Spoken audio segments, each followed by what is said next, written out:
wabarakatuh.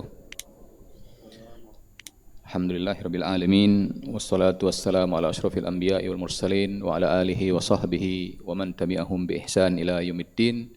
Amma ba'd. Kaum muslimin dan muslimat jamaah salat maghrib yang rahmati Allah.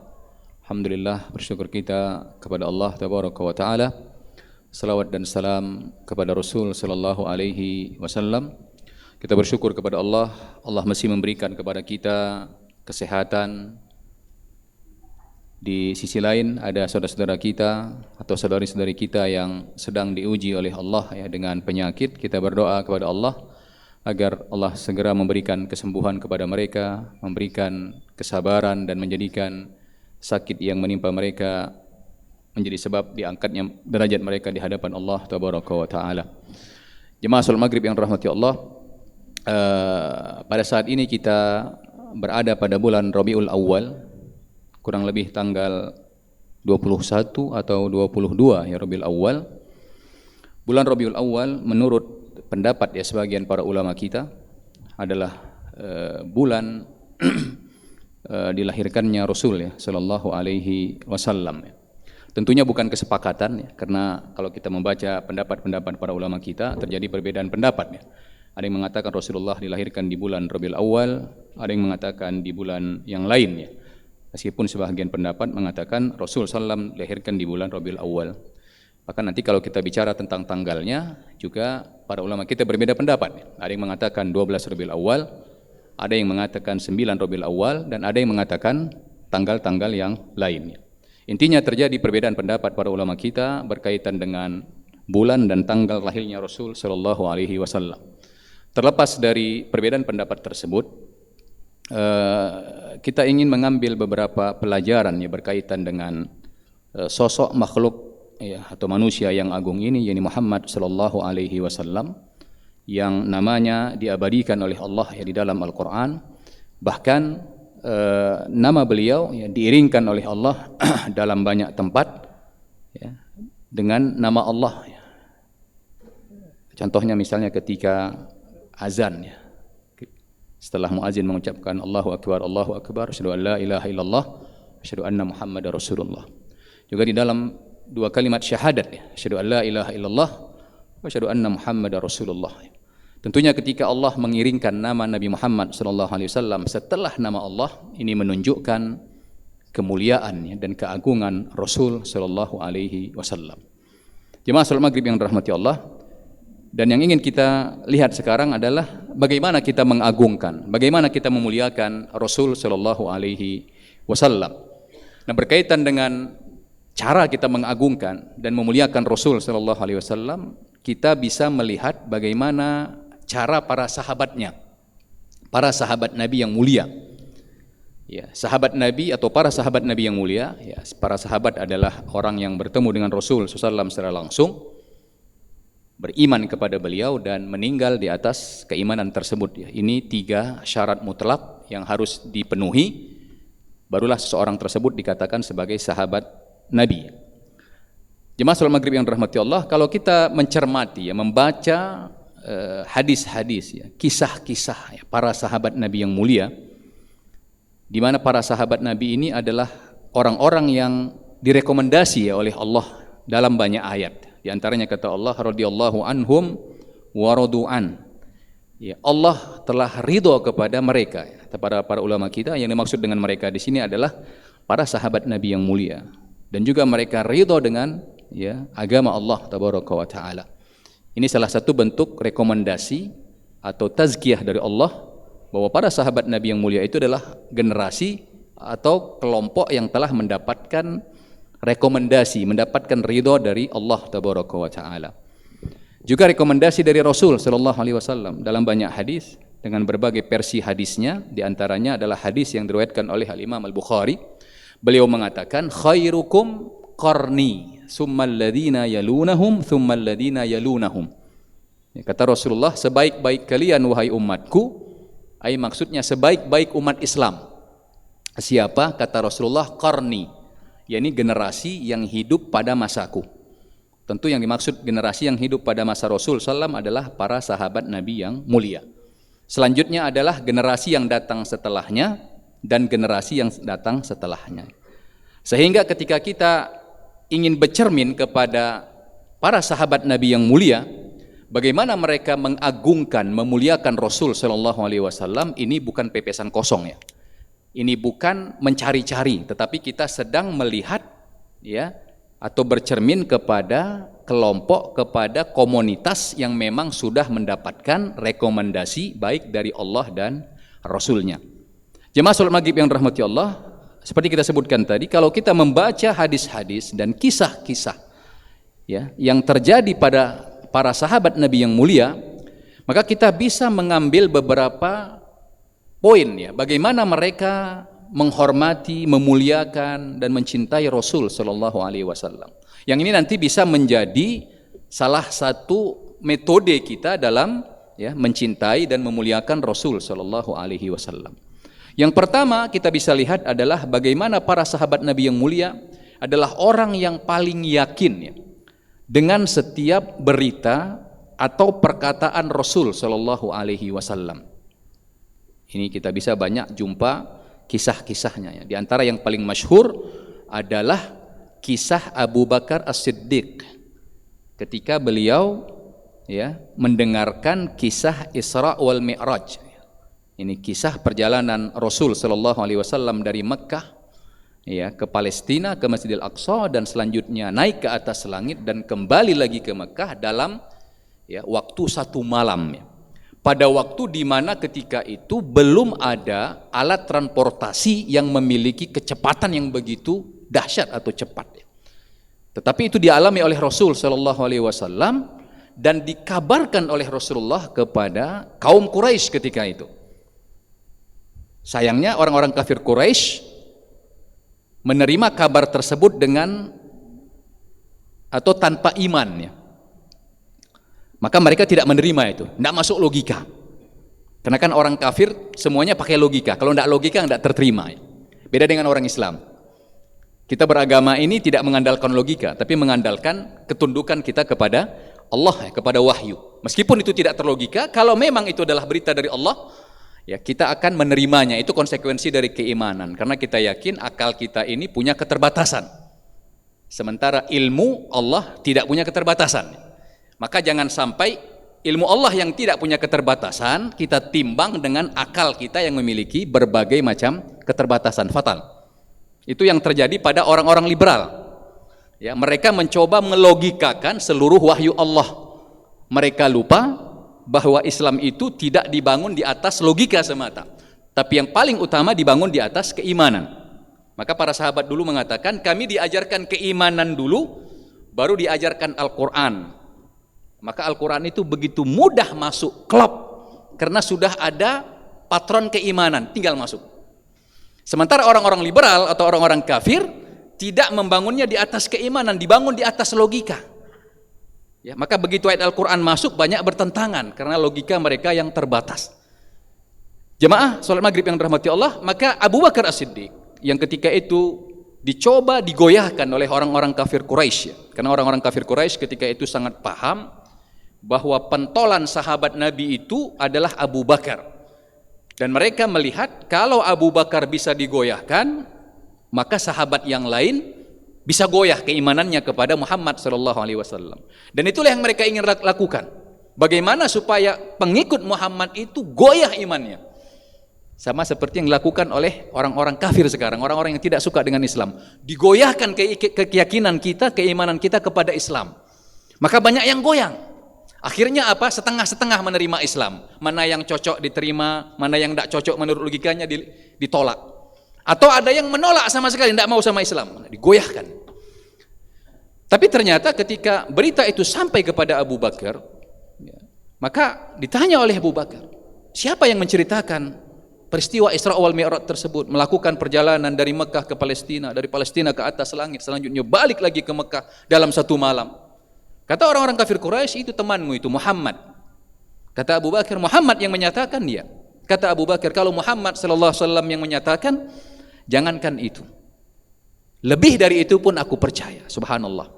Maka beliau pun mendapatkan gelar As-Siddiq, orang yang membenarkan, meyakini ya, Dan ini yang menjadikan Abu Bakar As-Siddiq itu manusia terbaik setelah Rasul sallallahu alaihi wasallam. Jamaah salat maghrib yang dirahmati Allah, para ulama kita mengatakan, adakah perbedaan antara Al-Qur'an yang dibaca Abu Bakar As-Siddiq dengan Al-Qur'an yang kita baca? Jawabannya enggak ada. Tapi kenapa Abu Bakar As-Siddiq bisa menjadi manusia terbaik setelah Rasul sallallahu alaihi wasallam, tapi kita tidak sampai kepada derajat tersebut? Apakah Al-Qur'an yang dibaca oleh Umar bin Khattab berbeda dengan yang kita baca? Jawabannya tidak. Tapi kenapa Umar, kata Rasulullah, kalau Umar jalan di satu jalan, setan akan cari jalan lain. Sementara kita kadang-kadang di mana kita jalan, disitulah setan berjalan bersama kita. Padahal Al-Qur'an yang dibaca sama. Jawabannya adalah keyakinan mereka terhadap Al-Qur'an tersebut. Enggak cilet-cilet kata orang Aceh. Sebagian orang sekarang baca Al-Qur'an, tapi ketika Al-Qur'an mengatakan ini haram, dia bilang, wah kalau ini haram nanti bisnis saya luntur. Kalau ini haram nanti saya tidak bisa kerja. Kalau ini haram nanti saya... Ini yang salah satu yang membedakan. Al-Qur'an itu sama, yang dibaca Abu Bakar sama yang kita baca sama. Yang dibaca sama Umar bin Khattab radhiyallahu anhum itu sama yang kita baca. Bedanya apa? Keyakinan mereka terhadap Al-Qur'an tersebut. Inilah yang coba dilakukan oleh musuh-musuh Islam, bagaimana kita digoyahkan dengan keyakinan Al-Qur'an. Maka tidak heran sebagian sekarang justru lebih yakin dengan hasil-hasil penelitian. Beberapa cendekiawan lebih yakin dengan tulisan di jurnal daripada apa yang disebutkan dalam Al-Qur'an. Kita tidak menafikan jurnal penelitian, silahkan. Tetapi jangan sampai keyakinan kita kepada hasil tulisan di jurnal, hasil penelitian lebih besar dibanding keyakinan kita sama Al-Qur'an. Padahal Al-Qur'an ini kalamullah, Allah yang mengatakannya, yang tidak mungkin salah. Sementara penelitian manusia bisa saja saat ini betul, mungkin dalam detik selanjutnya dibatalkan oleh penelitian selanjutnya. Keyakinan ini salah satu benang merah yang bisa kita ambil dari bagaimana para sahabat Nabi yang mulia menghormati, memuliakan Rasul sallallahu alaihi wasallam. Setiap perkataan Rasulullah mereka yakin, tidak ragu. Kalau kata Rasulullah ini benar, kata mereka benar. Kalau kata Rasulullah salah, ini mereka katakan salah. Ini yang pertama yang mereka lakukan, bagaimana mereka sangat yakin dengan setiap perkataan dan setiap berita yang dibawa oleh Rasul sallallahu alaihi wasallam. Yang kedua, apa yang dilakukan para sahabat Nabi yang mulia dalam rangka memuliakan, menghormati dan mencintai Rasul sallallahu alaihi wasallam? Jawabannya adalah kalau kita lihat kisah-kisah yang terjadi pada para sahabat Nabi yang mulia itu adalah mereka berusaha mencintai Rasulullah sallallahu alaihi wasallam. Bahkan cinta mereka kepada Rasulullah di atas kecintaan mereka kepada diri mereka sendiri dan di atas kecintaan mereka kepada anak-anak mereka, orang tua mereka.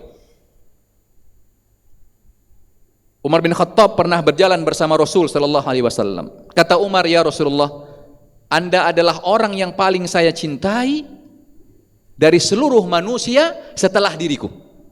Artinya Umar bin Khattab mencintai Rasulullah, mencintai manusia, selanjutnya Rasulullah, dan di atas itu ada dirinya sendiri. Artinya dirinya lebih dia cintai daripada Rasul sallallahu alaihi wasallam. Kata Umar bin Khattab, "La ya Umar, enggak benar. Yang benar itu adalah sampai aku," kata Rasulullah, "lebih engkau cintai daripada dirimu sendiri." Maka kata Rasulullah, "La yu'minu ahadukum hatta akuna ahabba ilaih min walidihi wa waladihi wan nasi ajma'in." Kata Rasulullah, belum benar iman seseorang dari kalian sehingga aku ini lebih dia cintai daripada orang tuanya, daripada anaknya, dan daripada seluruh manusia. Dan itu dilakukan oleh para sahabat Nabi yang mulia. Bagaimana mereka membangun hubungan mereka dengan Rasulullah dengan kecintaan. Sehingga tidak heran kalau Abu Bakar itu bersedia mengorbankan nyawanya, mengorbankan hartanya untuk membela Rasulullah, membela syariat Rasulullah. Para sahabat Nabi yang mulia tidak rela kalau Rasulullah disakiti, kalau Rasulullah terluka. Mereka justru mengatakan, biarlah kami yang terluka, yang penting Rasulullah jangan terluka. Salah seorang sahabiah ketika mendengar berita kalahnya pasukan kaum muslimin di perang Uhud dan terdengar berita anaknya meninggal, Maka ketika pasukan Uhud masuk ke Madinah, yang dia tanya bagaimana Rasul sallallahu alaihi wasallam. Tentara yang lain mengatakan, wahai ibu, anak anda meninggal. Dia tidak peduli, saya bertanya dulu bagaimana Rasul sallallahu alaihi wasallam, apakah dia selamat atau meninggal? Kata tentara dari pasukan Uhud, Rasulullah selamat, alhamdulillah. Setelah dia lihat Rasulullah selamat, dia senang, baru dia tanya bagaimana anak saya, mana jenazahnya.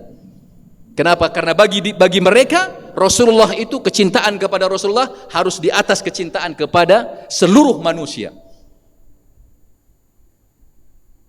Nah, ketika ini yang mereka lakukan, muamalah mereka dengan Rasulullah dibangun di atas kecintaan, maka mereka pun dengan mudah menerima setiap syariat Rasul sallallahu alaihi wasallam. Mudah menerima perintah, mudah menerima larangan. Kenapa? Karena hubungannya dibangun di atas kecintaan. Kata orang Arab, wa ainur ridha an kulli aibin kalilatun walakinna ainus sukhti tubdil masawiya. Mata yang memandang dengan kecintaan akan menutupi kekurangan-kekurangan. Tetapi mata yang memandang dengan kebencian akan menimbulkan kesalahan-kesalahan. Maka begitu pentingnya mencintai, membangun hubungan kita dengan Rasulullah, dengan dia bangun di atas kecintaan. Mari kita mencintai Rasul sallallahu alaihi wasallam. Kalau kita melihat Rasulullah, melihat Islam dengan kecintaan, semua syariatnya atau semua kesempurnaan Islam itu akan dapat kita lihat. Karena memang Islam itu syariatnya sempurna, tidak ada aib di dalamnya. Tapi kalau kita melihat syariat Islam dengan kebencian, kesempurnaan syariat Islam itu yang nampak kekurangan. Hukum potong tangan dibilang kejam. Kenapa? Karena melihatnya dengan kebencian. Hukum rajam untuk orang yang sudah berkeluarga, berzina, dibilang kejam karena melihatnya dengan kebencian. Tapi ketika dilihat dengan kecintaan, maka yang dilihat dengan dipotong tangan pencuri itu, beribu orang selamat. Sekarang capek polisi mengingatkan curanmor. Enak sekali pencuri berkeliaran. Kalau seandainya hukum potong tangan itu diterapkan, insya Allah orang berpikir curi Honda, berpikir curi mobil, ya kan? Mana ada orang mau ditukar satu tangannya dengan mobil, kecuali orang yang sudah lari mungkin otaknya kan seperti itu. Tapi ketika dipandang dengan kebencian, semua nampak kesempurnaan Islam itu apa? Kekurangan-kekurangan, sama seperti orang-orang liberal itu. Karena dia membangun Islam itu dibangun di atas apa? Kebencian. Maka hasilnya berbeda. Al-Quran yang dibaca sama, Abu Bakar baca Quran semakin yakin. Orang-orang liberal membaca Quran semakin apa? Semakin jahat otaknya. Kenapa? Karena Abu Bakar membacanya dengan keimanan, dengan kecintaan, sementara mereka membacanya dengan kebencian. Setiap ayat seluruhnya salah semua. Maka begitu pentingnya bagaimana membangun kecintaan kepada Rasul sallallahu alaihi wasallam. Ini yang dilakukan para sahabat Nabi yang mulia, menjadikan Rasulullah orang yang paling mereka cintai di atas kecintaan mereka kepada seluruh manusia. Dan juga yang mereka lakukan adalah kalau kita melihat ya bagaimana mereka berusaha melakukan ibadah itu, menyesuaikan ibadah mereka dengan apa yang dilakukan Rasul sallallahu alaihi wasallam. Utsman bin Affan dan sahabat-sahabat yang lain, ketika mereka berwudu dan menunjukkan kepada orang-orang yang lain, dia mengatakan, beginilah aku melihat Rasulullah berwudu. Bangga mereka meniru Rasul sallallahu alaihi wasallam. Mereka katakan, wudu yang aku lakukan tadi itulah wudu yang dipraktekkan Rasul sallallahu alaihi wasallam. Ini juga menjadi bagian dari kehidupan kita, bagaimana kita mencocokkan ibadah kita, wudu kita, solat kita, haji kita, zakat kita, seluruh ibadah kita berusaha mencocokkannya, menyesuaikannya dengan apa yang diucapkan atau apa yang disampaikan oleh Rasul sallallahu alaihi wasallam.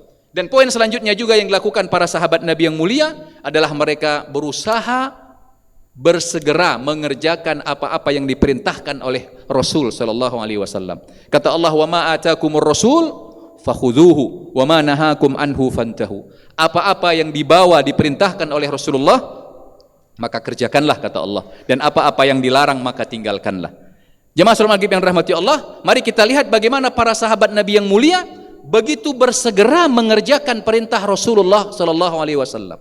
Di antara contohnya adalah ketika terjadi perpindahan kiblat kaum muslimin. Awalnya kiblat kaum muslimin ke Palestina, kurang lebih mungkin sekitar 16 bulan. Ya, setelah itu turunlah perintah kiblat kaum muslimin balik ke Mekah. Ya, maka pada suatu sholat ya, di sebuah kampung, ya, ketika itu jauh dari pemukiman Rasul SAW, ternyata ketika itu sudah turun perintah untuk membalikkan kiblat ke Mekah, ke Ka'bah. Maka salah seorang sahabat yang telah mendengarkan turunnya perintah dirubahnya kiblat dari Palestina, dari Masjidil Aqsa ke Ka'bah, datang ke kampungnya dan melihat orang-orang sedang sholat menghadap Palestina, menghadap Masjidil Aqsa. Maka sahabat ini mengatakan, wahai para sahabatku, telah turun perintah untuk memindahkan kiblat ke Ka'bah. Apa yang mereka lakukan dalam riwayat disebutkan, tanpa ya pikir panjang mereka pun langsung dalam sholatnya membalikkan arah mereka. Kiblatnya langsung dibalikkan mereka langsung mengarah kepada ke Ka'bah ya. Tidak ada tunggu-tunggu, langsung disampaikan ini berita dari Rasulullah, langsung mereka kerjakan. Begitu juga kita melihat bagaimana para sahabiah ketika turun perintah ayat berkaitan dengan hijab. Hijab ketika itu belum dikenal oleh Arab. Jadi hijab itu bukan budaya Arab. Orang Arab dulu tidak kenal hijab. Hijab itu atau jilbab itu adalah budayanya Islam. Kalau ada yang mengatakan jilbab itu atau hijab itu adalah budaya Arab, itu salah sejarah itu. Karena dulu para sahabiah tidak pakai jilbab, tidak pakai hijab. Ya, maka ketika turun perintah ayat hijab, ayat memakai jilbab, para sahabiah itu langsung mengambil kain-kain yang mereka miliki di rumahnya, langsung mereka tutupkan di sekujur tubuh mereka. Tanpa mengatakan ya Rasulullah kami belum siap jahit jilbab, enggak. Begitulah mereka ya, langsung memenuhi perintah dari Rasul sallallahu alaihi wasallam. Yang terkadang sekarang ini umat Islam ya, kalau berkaitan dengan perintah tunggu dulu, dicari dulu 1000 alasan. Tujuannya apa? Supaya jangan dikerjakan, supaya jangan jadi wajib. Ya, begitu juga berkaitan dengan larangan. Bagaimana dikisahkan dulu ketika turun pengharaman khamar, tidak lagi boleh khamar diminum sama sekali. Tentunya kalau kita baca pengharaman khamar itu bertahap ya, sampai pengharaman tidak boleh sama sekali dikonsumsi. Maka ketika turun pengharaman khamar yang terakhir, tidak boleh dikonsumsi sama sekali, sementara sebagian sahabat masih menyimpan ya khamar itu yang awalnya dulu masih dibolehkan. Apa yang mereka lakukan? Ketika mendengar itu, sebagaimana juga disebutkan oleh Imam Ibnu Katsir dalam tafsirnya, ada sebagian sahabat yang baru mau meminumnya. Sahabatnya yang lain mengatakan sudah turun larangan meminum khamar, tidak boleh lagi khamar diminum. Mereka pun langsung membuang, mencampakkan botol yang sedang berada di mulutnya itu. Enggak ada mengatakan tanggung, minum dulu sedikit nanti baru enggak. Mereka langsung memecahkan tong-tong yang berisi khamar itu. Dipecahkan, bahkan sebagian riwayat menyebutkan sebagian jalan-jalan atau lorong-lorong di Madinah ketika itu banjir atau becek dengan khamar. Kenapa? Begitu kata Rasulullah haram, langsung mereka tinggalkan itu. Subhanallah, begitu luar biasa. Inilah cara para sahabat Nabi yang mulia memuliakan, menghormati, mencintai Rasul sallallahu alaihi wasallam. Semoga kita bisa mengikuti ya para sahabat Nabi yang mulia, meskipun tentunya derajat kita tidak bisa menyamai derajatnya para sahabat Nabi yang mulia, tapi minimal kita bisa menjadi orang-orang yang mencontoh, mendekati ya pola atau cara para sahabat Nabi yang mulia ya mencintai Rasul sallallahu alaihi wasallam. Demikian, semoga bermanfaat. Kita akhiri, subhanakallah wa bihamdik, asyhadu an la ilaha illa anta, astaghfiruka wa atubu ilaik. Wassalamualaikum warahmatullahi wabarakatuh.